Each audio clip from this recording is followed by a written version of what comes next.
Мислам дека најсветлата точка во 2020 година од глобален аспект, не сакам да ја коментирам, меѓутоа од семеен аспект, мислам дека тоа враќањето на темелите на чувството на заедништво во куќата, во семејството, како темелен квалитет на живеечката, во овој период имавме доволно време да прочитаме добри книги, да одгледаме филми што не сме ги одгледале, за кои сме имале желба да ги погледаме, да можеме да имаме време да се посветиме на своите деца, на своите внучиња. COVID-19 ги врати домашните гости на македонскиот пазар. Значи, ние имавме луѓе кои што ни кажуваат дека во Хотел Дрим доаѓаат прв пат после 30 години во Струга.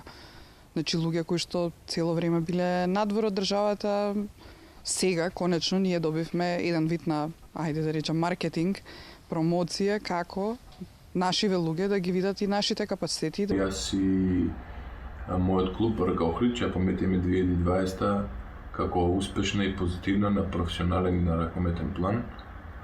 Сите знаеме дека ја завршивме оваа сезона без пораз.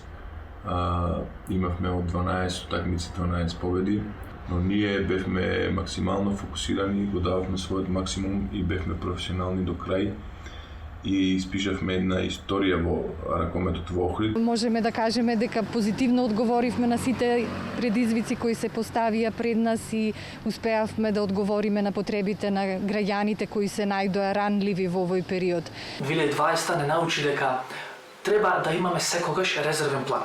2020 не научи дека треба да бидеме подготвени во секое време да се дигитализираме. Инстантно да ги промениме начинот на работа, секојдневното функционирање, начинот на комуникација, за да можеме да продолжиме да просперираме.